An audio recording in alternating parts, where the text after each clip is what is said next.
Assalamualaikum warahmatullahi wabarakatuh. Saya Sulfarid dengan NIM D0712111065. Di sini saya akan memaparkan materi ragam bahasa untuk memenuhi tugas 4 mata kuliah Bahasa Indonesia.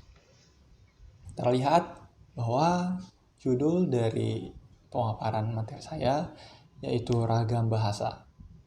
Tentunya kalian akan penasaran, apa sih itu ragam bahasa?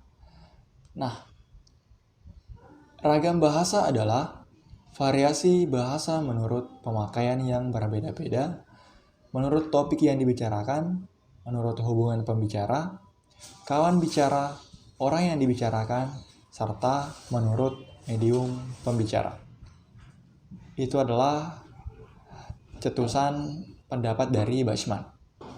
Nah, dari ragam bahasa ini terdapat dua masalah pokok. Dua masalah pokok itu dicetuskan menurut Dendi Sugono, bahwa sehubungan dengan pemakaian bahasa Indonesia timbul dua masalah pokok, yaitu masalah penggunaan bahasa baku dan masalah penggunaan bahasa tidak baku.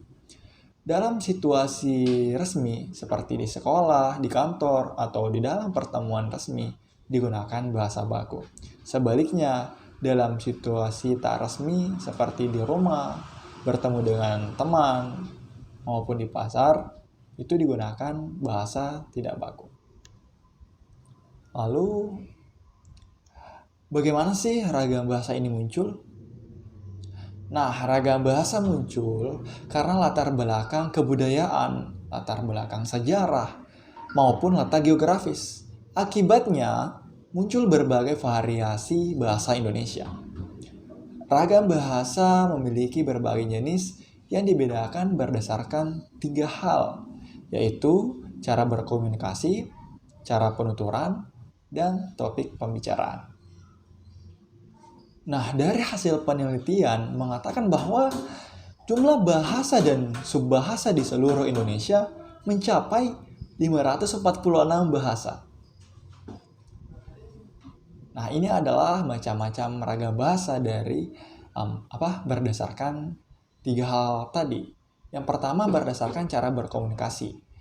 Ada ragam tulis dan ada ragam lisan. Sudah jelas ragam tulis dan ragam lisan. Nah, yang selanjutnya itu berdasarkan cara pandang penutur. Yang pertama adalah ragam dialek, yang kedua ragam terpelajar, yang ketiga ragam resmi, dan yang keempat adalah ragam tidak resmi.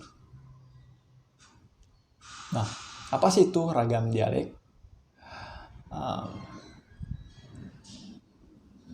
Ragam dialek adalah variasi bahasa yang dipakai oleh kelompok bahasawan di tempat tertentu. Dalam istilah lama disebut dengan logat. Nah, contohnya seperti logat Jawa, logat Makassar. Terdapat tekanan yang berbeda. Nah, kemudian ragam terpelajar. Ragam terpelajar, tingkat pendidikan penutur bahasa Indonesia juga mewarnai penggunaan bahasa Indonesia. Bahasa Indonesia yang digunakan oleh kelompok penutur berpendidikan tampak jelas perbedaannya dengan yang digunakan oleh kelompok penutur yang tidak berpendidikan. Kemudian contohnya adalah misalnya terpelajar video.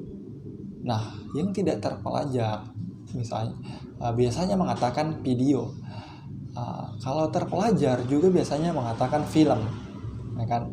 Kalau tidak terpelajar itu biasanya mengatakan film. Nah, kemudian ragam resmi. Apa sih itu ragam resmi? Nah, sudah jelas bahwa ragam resmi adalah bahasa yang digunakan dalam situasi resmi. Misalnya pertemuan atau meeting, peraturan-peraturan, dan perundang-undangan. Kemudian ragam tak resmi adalah bahasa yang digunakan dalam situasi tidak resmi. Misalnya pertemuan dengan teman, di taman, maupun percakapan pribadi. Nah, yang ketiga berdasarkan topik pembicaraan. Macam-macam ragam bahasa berdasarkan topik pembicaraan. Yang pertama ragam politik, Sudah jelas, ragam hukum, ragam jurnalistik, ragam sosial, maupun ragam religi. Nah, kesimpulan dari pemaparan saya adalah ragam bahasa adalah variasi bahasa menurut pemakaian yang berbeda-beda menurut topik yang dibicarakan, menurut hubungan pembicara, kawan bicara, orang yang dibicarakan, serta menurut medium pembicara. Dalam konteks ini, ragam bahasa meliputi ragam dialek, ragam terpelajar, ragam resmi dan tak resmi, ragam lisan, ragam tak lisan,